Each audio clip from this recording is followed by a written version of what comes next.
I'm Miwa Messer. I'm the producer and host of Poured Over, and I get to invoke Wiley Cash's name. And if you've been listening to the show for a while, you know I'm a fan of his.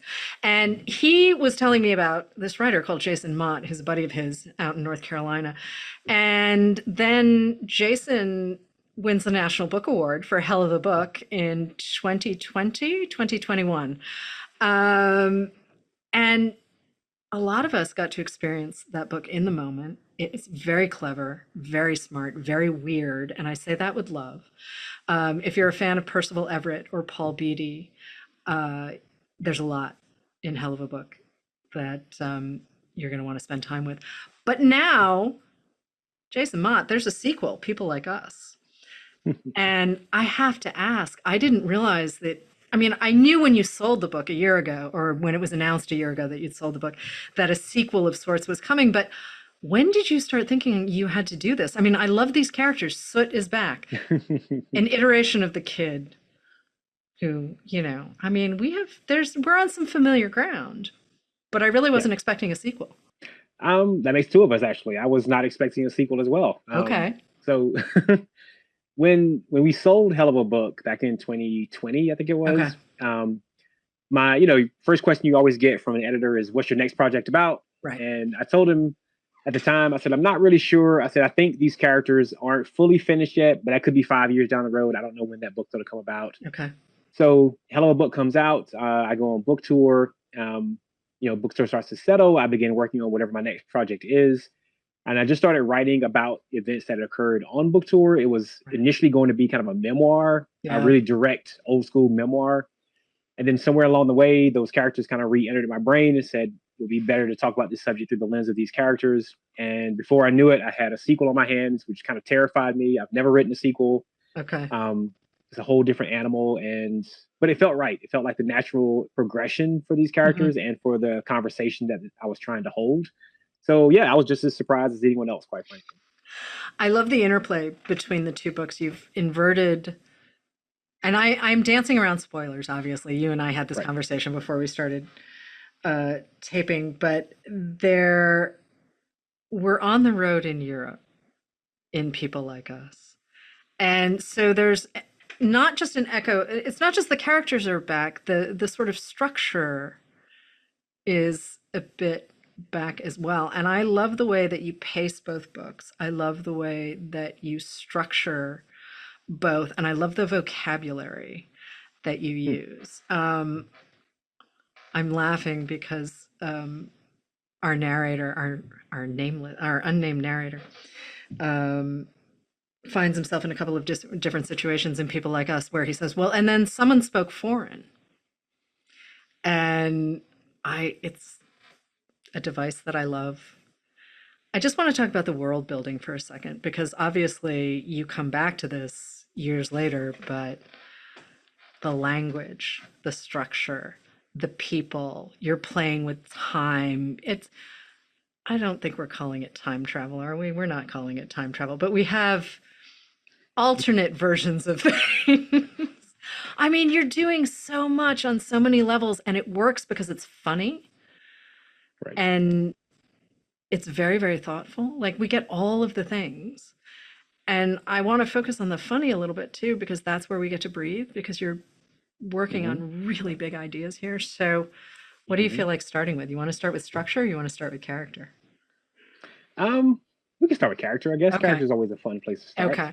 So for me, yeah, it was very I fell in love with these characters. I think that the narrator has this really fun view of the world, even as he's encountering these very heavy, challenging, dramatic issues. Right. And that became a venue for me to I think of myself as having like two exteriors. I've got the one version of me who is just, the regular person who goes about his day. I help my uncle move refrigerators and plow fields and things like that. And he cares nothing about my writing world at all. And then I've got the writing version of me who is out there on book tour, who is meeting readers, who is chasing art with the capital A, doing all these types of things. And so Soot and the unnamed author kind of became these representations of that, which was a lot of fun. It let me kind of write myself in these various versions. And the humor and the language became necessary for me, one, to make the project fun to write, and hopefully two, to make the project fun to read. Yeah. Both projects are really heavy in their topics. They discuss very heavy things, but I didn't want it to be a slog for people. I wanted to give people a chance to breathe. I often talk about pacing, or at least my approach to pacing in most Mm-hmm. cases, as I like to put my readers underwater for a while and have them Mm-hmm. remain there. I think of it as like underwater cave exploring. Like I think of that as how I structure my books. So I Mm-hmm. have these stretches where the person has to take a deep breath, go under, have all the pressure, the anxiety, the worry. And then when they come up for air, I like to make the air that they come up for really fresh, come up and they get sunlight, they really get a chance to enjoy being alive and enjoy reading and enjoy the moment. And then they go back underwater and it gets depressing and heavy and all that stuff again. I don't know if depressing is how, or depressed is how I felt with the heavy bits. Good. I'm sort of mentally going through it because I, yeah, actually, depressed is not how I felt. I felt Good. like I was in a world that was familiar enough, Mm-hmm. recognizable enough, right? Like, I mean, but knocked me a little off kilter.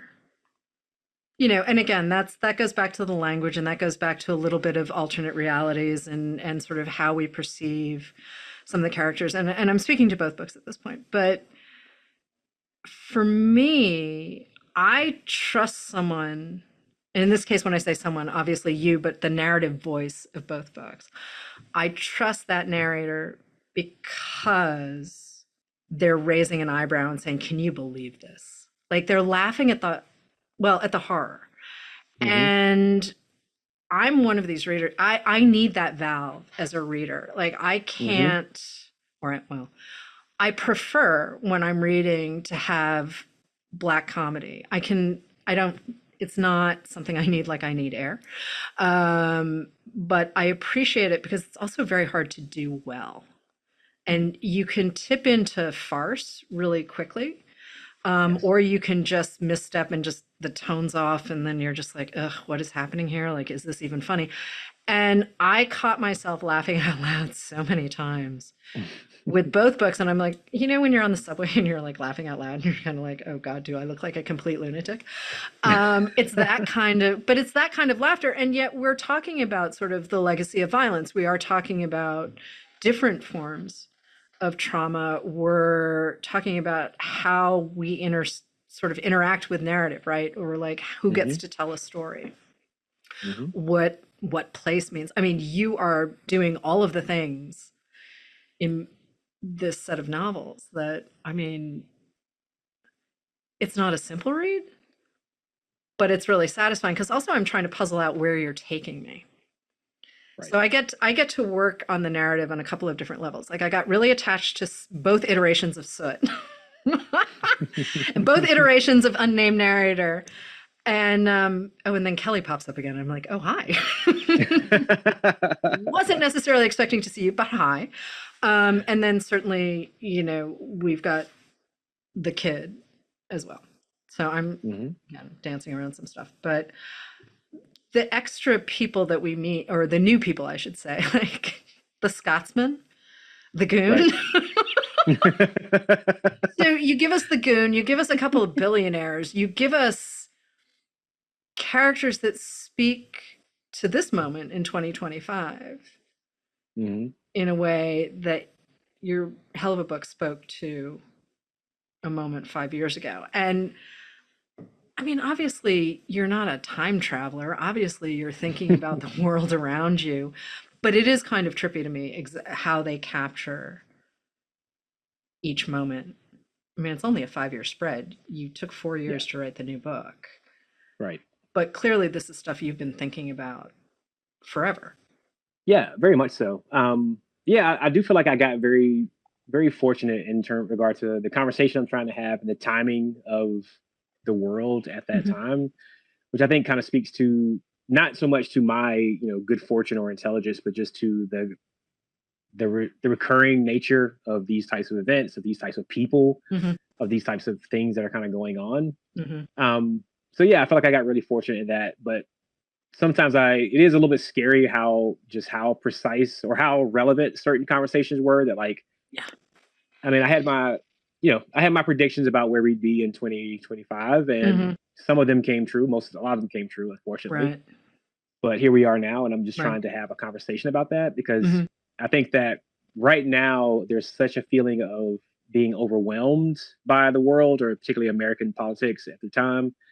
Like every headline, like there's a concerted effort by certain people to intentionally overwhelm people through headlines, like to make that paralysis make you kind of take hold. And so hopefully the humor, like the absurdity of certain moments in the book, the surprises that kind of pop up. Like, I'm glad you really liked the Goon. That was a character I was really excited about. Dude's a trip. Dude is a total trip. That's awesome. I was so that was such a fun character, man. He evolved in a lot of different ways. So it's really good to hear that you responded to that, because that was for me, that was such a favorite kind of pet character. Yeah. So that's awesome. I mean, part of what I'm thinking about too is I've been prepping for an interview with a biographer of James Baldwin. So, of course, that means going back and reading sort of line by line. There are times where you read Baldwin and you're reading Baldwin, and then there are times where you're reading Baldwin and you have to go line by line. And when you're in the essays and he's talking about America's unwillingness to look at itself, or Americans' unwillingness to look at ourselves, and the difference between the two phrases, he has different points he's making with each of those. And certainly when you're thinking about how Eddie Glaude approaches Baldwin and whatnot, he was writing that stuff in the early 60s and the late 50s. Yep. And it continued into the 70s and 80s before he died. But I'm talking to you in 2025. And, I've just spent a couple of weeks deep in and thinking, wait a minute, these words are actually older than I am. These words are really they've been around much longer than I have. And yet, I mean, you could pull them out tomorrow and hand them to someone and just be like, is this, when do you think this was written? And they would probably say yesterday, and pick the name of a different writer who might be working in a similar vein to Baldwin. But I couldn't help, and especially because I did, obviously I read a hell of a book before it came out in hardcover a million years ago. All right, 2020, but which feels like a million years ago. But reading the two in tandem, which you don't have to do. It is, however, a delightful reading experience if you choose to do that. But my sense of time, the way you handle time in both books, but my sense of time in the world was kind of knocked a little off kilter, because I was like, again, and I know I just said this a second ago, but how did you pull this off? How are you speaking exactly to this moment the way each book speaks to its moment, right? And I get it. You pay attention a lot. You spoke about this in your acceptance speech for the National Book Award, where you're like, I'm the outsider, I'm the weirdo, I'm the guy who was always taking notes, and I'm not the only one. And it's great. If anyone hasn't listened to it, it's on the internet. Go find it. It's delightful. But you come out of mythology and comic books and poetry and small town America. I can see all of the influences that make Jason Mott, professor of literature, writer of novels, writing teacher, all of the things that you do. But I love this idea that you pull from so many different places. So can we start with the comics? Can we please start with the comics? Because I'm just gladly I am completely fascinated by the fact that you have written poetry about supervillains. But there's a sense of play, and there's a sense of, I understand how your love of comics can translate into these two novels that we have, Hell of a Book and People Like Us. And my dude loves comics too. So, I have a respect for it, but I don't really know that much about it. So how did you get here? Yeah, so I think like a lot of kids, I was the weird kid who kind of set off and didn't quite have as many friends as the other kids had. And comics became this great escape. They became this place where, because I also grew up loving mythology and folklore. Beowulf was one of my favorite heroes as a kid. And so comics are just the modern day mythology carried over. And I kind of saw those parallels pretty early on. I was like, oh man, these same characters from the Odyssey and the Iliad and places like that are here in, Silver Surfer and all those types of books. And I fell pretty deep down the rabbit hole back in the 90s. I was there for the 90s comic book bubble that happened, all those kinds of weird things. Yeah. And they've persisted. When I got into graduate school, my father passed. And between my first year and second year of graduate school, my father passed from cancer. And I was struggling to write about it, couldn't figure out how to dig into that and kind of find healing in the writing. And somewhere along the way, I came across the writings of a poet named Brian Dietrich Okay. and a poet named Janine Hall Gailey, who were doing comic books superhero poetry before anybody else really was. Okay. And they kind of gave me license to pursue this thing. And so I decided I will take the thing that I loved for my childhood and combine it with the things I love now as an adult, which is poetry. And yeah, like comics are a great reflection of society at moments in history. When you deep dive into the superheroes that happened during a certain time, almost all of them were spawned out of fear or social reaction in some form. If you go back to obviously the X-Men is very much for civil rights movements. If you look at the Punisher and Wolverine, that was post-Vietnam. That's when you get into the rise of the anti-hero, like American society as a whole, which kind of a harsher. You wanted more pound of flesh for people who did bad things. If you go back to the Fantastic Four, they're a representation of the nuclear age, our uncertainty about what nuclear bombs are going to do, the Hulk, all those things. So for me, seeing all those social signposts throughout that genre became really fascinating. And I think that's kind of how I try to work with my stories. I think that's how my stories, if they're able to feel contemporary and somewhat quote unquote timeless at the same time, I think it's because I try to fill them with signposts more than I do with exact moments. And I think signposts serve a better purpose for being timeless. I think because again, America has certain evergreen signposts, so to speak. And those are the ones that I try to write around and examine because they have been a persistent issue for hundreds of years now. And I think they will be persistent issues for many, many more to come, unfortunately. So yeah, I think it's a signpost approach that I found in comic books, actually. I love that idea because also if it gives us a chance as a culture and a society to talk about the stuff that we don't want to talk about, right? Like if you think about how ubiquitous comic books have been over the last, say, since the 30s, right? The 20s, the 30s. Yeah. I mean, when you can buy them for a penny or 5 cents or what and pass them around and they become part of the cultural conversation. I mean, I remember reading Cavalier and Clay years ago, that Michael Chabon Oh novel, yeah. and thinking, why am I so in love with all of this? This is not really the kind of thing that I usually pick up. And I just remember there was so much joy in that book. And he's still talking about World War II and, how you end up running from the Holocaust and ending up in New York. Like, there are a lot, again, like the work you're doing, there's a lot of heavy lifting. And yet I could not put that book down. I absolutely, and I have to admit, the history of comics is not something I'm particularly well versed in, but I didn't care. I was just like, feed me all of the information. Let me spend time with these characters. I don't want to leave this world, which is how I feel about people like us and Hell of a Book, because even though I'm completely off kilter, okay, the goon is funny, but he still keeps you a little off kilter. Let's not pretend he doesn't. I didn't want to leave. And I really wanted to see where you were leading me because, I mean, the language of grief, right? Grief and fear are two things that make everyone profoundly uncomfortable. I cannot think of a single human being who has ever enjoyed feeling grief or feeling fear, right? And yet that's how we get some pretty cool art. And I would argue that comics are art.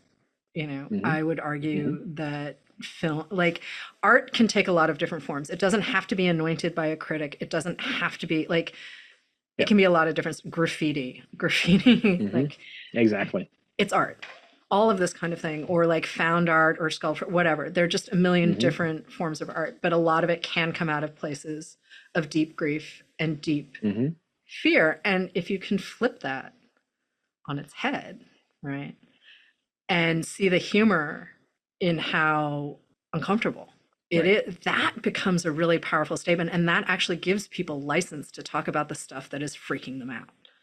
Yes. Yeah, wholeheartedly. It's funny how I think comics really have influenced a lot of my approach to these conversations because as you were saying, one of the ways that comics have always worked is they've tackled very serious, very big conversations, but the artwork does the heavy lifting of kind of sweetening the medicine, so to speak. Yeah.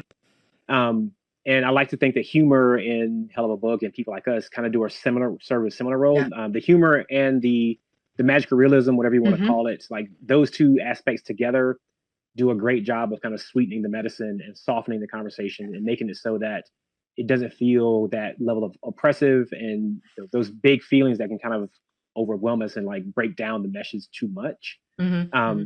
I think they do a good job of doing that, and I think I did learn a lot of that from comics, from movies. Obviously, I'm a big film fan. Mm-hmm. I think those two things together have kind of crafted, because there was a period like James Baldwin cast a long, long shadow, and Mm. rightfully so. And it's a beautiful thing to be in. And I think that for a lot of years, as I was trying to be a writer, I avoided these kind of conversations in writing because I felt that the only way to really handle them with any kind of power or precision was the way that James Baldwin did, or the way that Toni Morrison did, Mm. like by walking that path. And Yeah.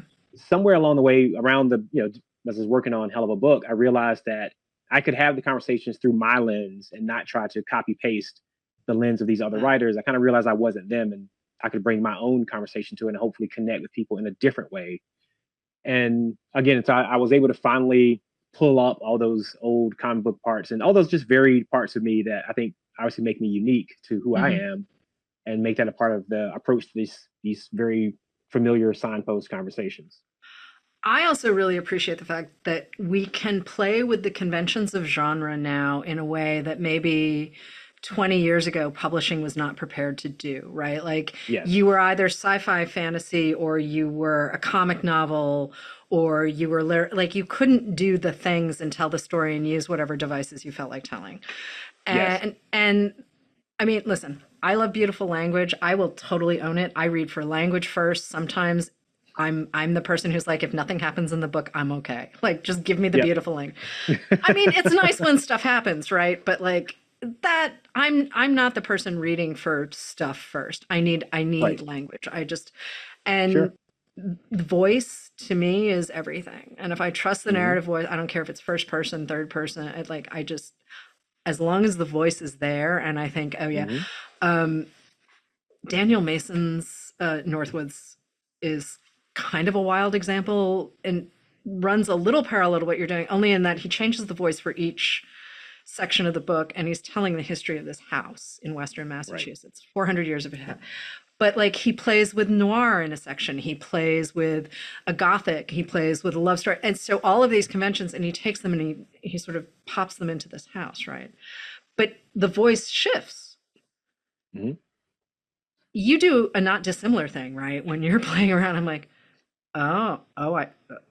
okay, totally follow. No, I'm totally following you, but I love the idea that you don't have to hold on to one. Actually, I'm looking at Nana Kwame Adjei-Brenyah's Chain Gang All Stars over my shoulder, and I'm like, but that's exactly another example where it's like you get to play. Like, actually, video games are kind of part of Nana's storytelling.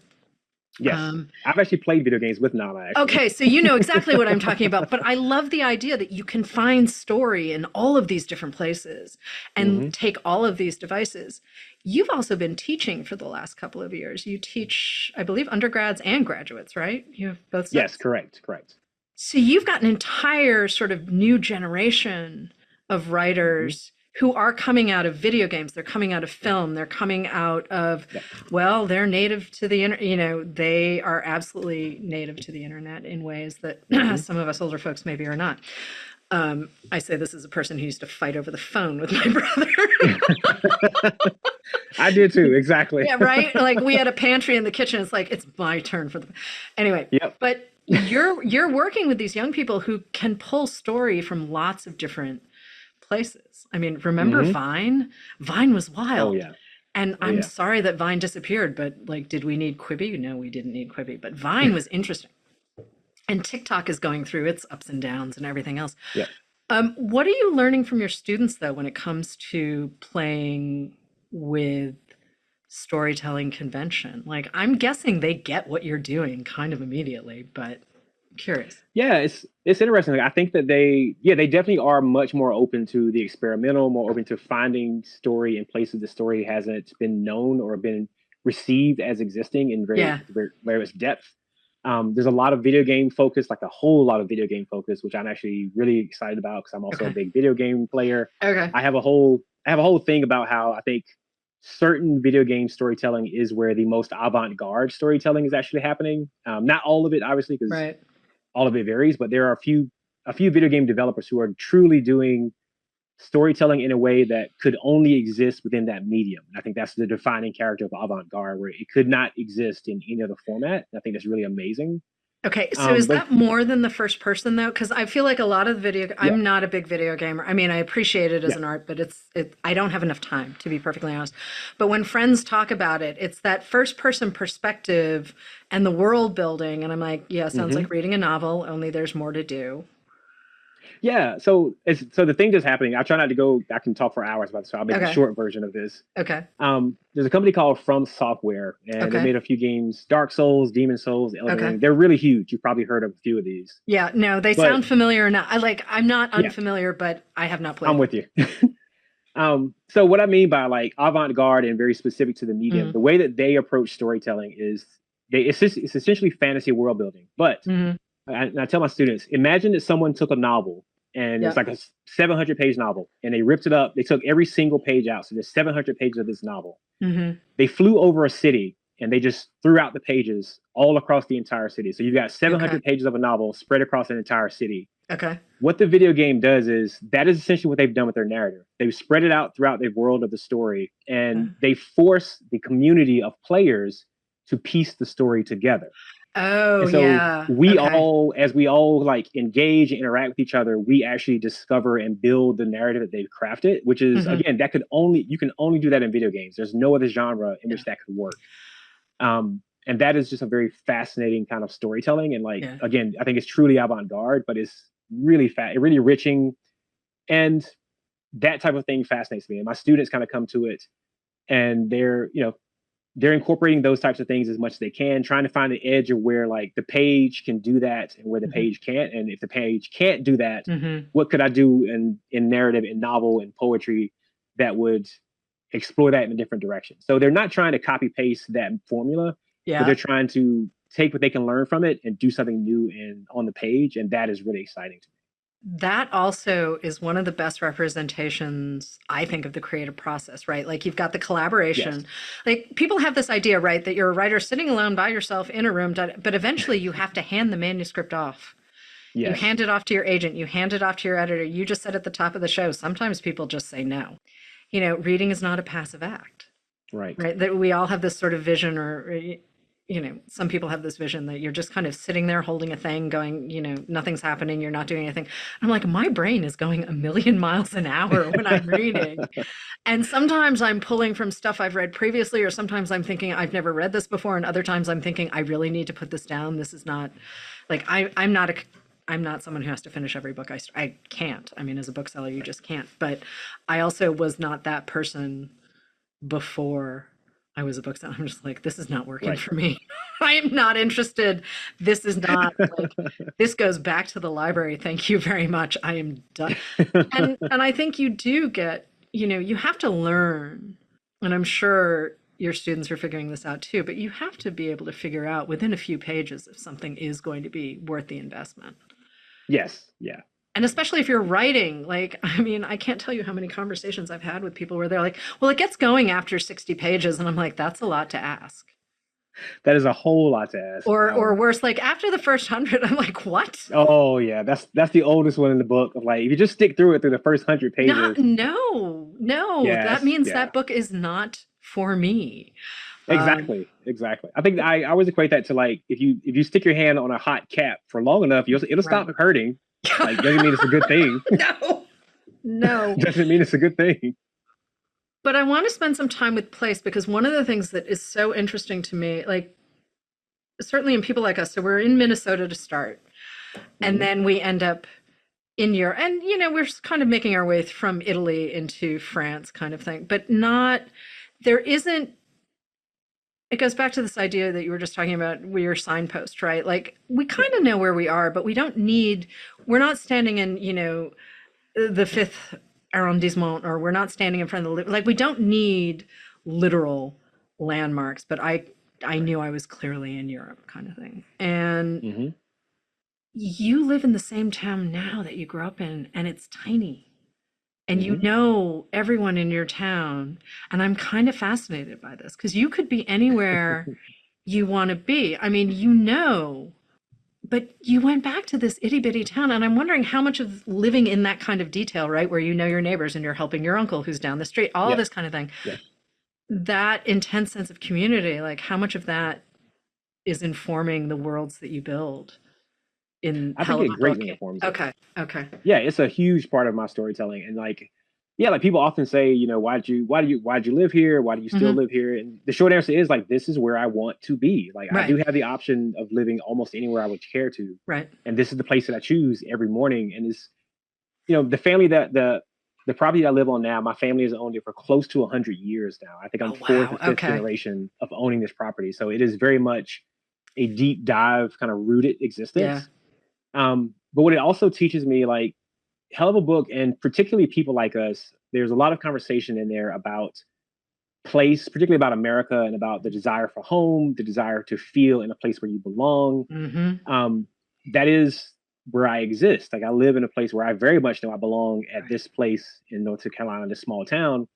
But the fear of losing this place, the fear of you see developments coming closer and closer, the idea of this place suddenly not being here, the idea of being lost. I extrapolated a lot of that in working on people like us in particular, because so much of that novel is about this search for home, this Right. search for place. Right. And I feel like for me, at least, I would not have been able to write about this topic in that way if I didn't have this deep anchoring that I kind of have now. And like, it's taken me a lot of time to realize why I love where I Hmm. live, and the depth of that love for it. Hmm. And that informs the fear that the characters kind of go through, and the sense of floating, the sense of being adrift that the characters are struggling with. Because Hmm. even as I deeply love this particular address that I am at, I am Yeah. also a part of America as a whole.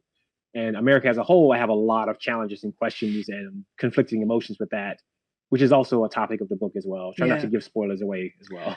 But I mean, well, we get a lot of great art though when we ask questions, right? Like if we don't Yeah. sit and if we don't remain complacent and if we ask the questions and try to have the conversations about the things that make us all profoundly uncomfortable as Mm-hmm. human beings, I mean, we get some really cool art out of it. And again, like part of the fun of both of these books, Hell of a Book and People Like Us, the fact that you are doing things with the narrative and the characters and the language while also always having a very specific goal, Mm-hmm. a very specific storytelling goal. Right. Um, it's not simple stuff. It's not, you have multiple storylines going. You have multiple storylines going, and the Mm-hmm. way that they intersect and the timing in which they intersect is a trip. It's an absolute trip. So I want to go back to structure for a second because I need to know if you're an outliner or a pantser because this book reads, both of these books read like you just sat down and went boom, boom, boom. Here's my story. Right. I've done it. And that always makes me think, oh no, there's so much architecture in here that is holding everything up. You just make it look easy. Yeah, you have very good instincts. Like, I am a hardcore structuralist, a hardcore Hmm. outliner. I definitely do a lot of planning in my projects. Hmm. Now, I do allow a lot of room for evolution and for growth and Yeah. for freedom. Hmm. Both of these books were very much structured at one point, but then once I have the framework, I let it kind of grow and expand, do what it wants to do outside of that framework, and that's where the Hmm. best moments in the stories came from. But I like to think that if a reader, because I want the readers to come by and read the book and never be able to see the architecture that's happening. Yeah. If they can feel it, that's fine. But Yeah. I don't want you to be able to see the seams in the walls. So for me, yeah, I can only achieve that through a lot of planning and then Hmm. going over later and letting that feel very organic. So it's good that that's coming across because it is. I'm a structure. I think that you have to be aware of three act structure. You have to be Yeah. aware of the basics of rising tension, like all those things that we often talk about but don't spend time examining well Hmm. enough. I often think that's one thing a point I teach towards is trying to teach students how to spot and examine their own three act structure, their own rising Right. tension, like all those things. And so, yeah, for me, that's how I have to work. For years, I tried not to outline. I was being kind of a seat of a pantser, Yeah. Yeah. and Yeah. I couldn't finish. I would get Hmm. to about 160 pages, and I could not finish a project because I realized I was trying to hold it all in my head.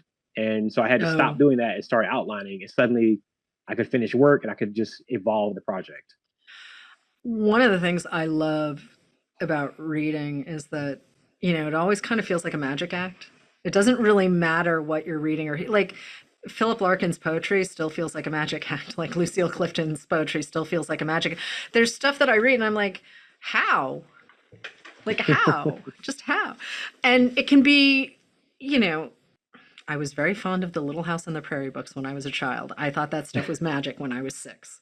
I wanted a sod house, right? Like I wanted to go into the backyard, dig a sod house.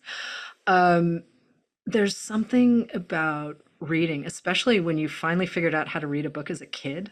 And you're like, Hmm. oh, wait, I don't actually need an adult to do this for me. Like I can just go off and do it myself. That's And the then they, best moment. right? And then they really can't tell me what I'm reading. Like I can just go do the thing. Whether Hmm. it's comic books or, Little House on the Prairie, Yep. whatever it is, like just go find the, like my brother devoured Encyclopedia Brown books. And Oh he loved wow, those awesome. choose your own adventure in the encyclopedia. And I Yeah, just I like yep. piles of them everywhere. And they were not, I mean, I picked up a couple. They were not bad. They were not for me ultimately, but not bad. And then you find Agatha Christie, like you just keep sort of Yep. moving forward with Hmm. story. And so knowing that mythology and comic books are a big part of like who you and poetry too. Like I love the idea that all of these things have rolled into the work that you do. You've also written some screenplays. I mean, you have played with form in lots of different ways. Right. So I'm wondering about influences. Like you've talked about the two poets that you encountered. Hmm. And I mean, I don't think I'm off base by saying Percival Everett, clear like Dr. No, the tree. Like there is clearly, I am Sidney Poitier. I was thinking about Yeah. that as I was reading both books. Like so clearly there's some Percival Everett, and certainly The Hmm. Sellout by Paul Beatty. Hmm. I mean, Invisible Man. Doesn't everyone owe a nod to Invisible Man? Yep. Yep. That was definitely a college read for me, or like Yeah, an undergrad and it college read. It's totally really holds great. up. The voice, Yes. Yes. Ellison's voice. Completely. Juneteenth, not so much, but and all Yep. respect, it's just I don't think he ever intended for Juneteenth to be published as it was. But Invisible Man holds that book was written in what 53, Yep. Exactly. and Exactly. like the voice in that book is wild. It is so good. And again, I mean, there's some stuff. Okay, there are no cell phones. There's no internet. Sure. Like it's still a lot of it feels, I mean, yeah, there's some war references that could have been updated to Iraq or Afghanistan, whatever, but Yeah. it reads like it could have been written like a year ago kind of thing. Hmm. It is wild how well that book holds up, and I don't know whether to be thrilled or really upset about it because I mean, you and I have both read it multiple times. But who are some of the other influences that have made Jason Mott the novelist that we know? Um, yeah, there's quite a few. Like I think my two biggest touchstones are always John Gardner, mainly Grendel and Yeah. October Lights, like two very, very huge things for me. And William Golding, Lord of the Flies Yep. and The Inheritors. Those are two great books. The Inheritors I always find fascinating because he apparently wrote The Inheritors first and sent it to publishers, and they were like, this isn't really a first book. You need Hmm. to write a first book. So then he wrote Lord of the Flies. So The Inheritors actually predates Lord of the Flies. And when you read both of them together, it's really interesting to see how he was grappling with these very similar themes Uh-huh. and this primal nature of humanity. But anyhow, so William Golding, John Gardner, um, Toni Morrison, the Coen brothers for film, like that. Yeah. I'm actually have a lot of film influences. Yeah. Um, Kind of coming back to comics, Barry Windsor-Smith, who is an artist and also a Hmm. storyteller, he released a book 3 years ago, I think, called Monsters, which is a great graphic novel. He's one of my all time. If I could ever have dinner with someone, he'd be one of those He's people. one of the okay. Yes. um, yeah, I think those are probably the big Hmm. ones off the top of my head. Alice Walker is also a big influence. Color Purple dramatically influenced a lot of my writing and my approach to Yeah. storytelling. Charles Yu actually is also a really big influence for Invisible me. Chinatown Um, that is such yeah, oh yeah. I came to him with science fictional universe, how to yeah, survive in yeah. a science fictional Hmm. universe, and that was one of those books that also gave me license Yeah, yeah. to kind of do my own thing because I Hmm. thought it was so amazing, so groundbreaking. Hmm. Um, yeah, lots of influences. Like, yeah, I think it's really important, kind of as you were saying earlier, to really talk about how nothing happens in a vacuum. Like Yeah. writers don't exist in a vacuum. Yeah, you do spend a lot of time at the computer by yourself, Hmm. but you need to be even just absorbing other people's content is a type of Hmm. communication if you do it properly. If you process it properly, it's a type of communication with that person. So I find that to be very fascinating as well. art doesn't exist in a vacuum. I mean, Yeah, like, exactly. how many different Exactly. ways can you and I say art doesn't exist I in a know. vacuum? Exactly. I love this swing, and now I'm like, where's my copy of Grendel? I have not read Grendel in Yeah. 8,000 Oh, years, and I'm like, oh, but I remember because I mean, Gardner didn't really hit my radar. I have to say, I was so young when he was sort of in his heyday that like hmm. he didn't hit my radar until suddenly there was this writer who died in a motorcycle accident. I'm like, who is that Yep. guy? What? Yep. And of course, Grendel is kind of the first book you come to because it's the one Yep. that's some of his stuff is a little impenetrable. Oh yeah, no doubt But about it. No but doubt. Grendel, I was like, what is this? What is this crazy jacket? Why are we back at Beowulf, right? Like, Yes. and Yes. yet it's great. Oh my God, I It's have not amazing. thought about that book in a really now. Seriously, I have to go find my. I'm like, is that Yeah, one of I the? think you Is should. I that one of think the books I, my yeah. brother lifted? Does he have that book? I mean, certainly I can get another copy. It's not the end of the world, but when you have a Yep. sibling, it's like, oh, he. There are plenty of Yeah. other things where Exactly. I'm like, oh, yeah, there's some Pico ire that I know he has. I'm like, okay, whatever. It happens. But that's, I mean, handing stuff around, right? Like, I can't wait for people who have not yet read Hell of a Book to come to it. And honestly, I think you can read, if you wanted to read people like us first, you can.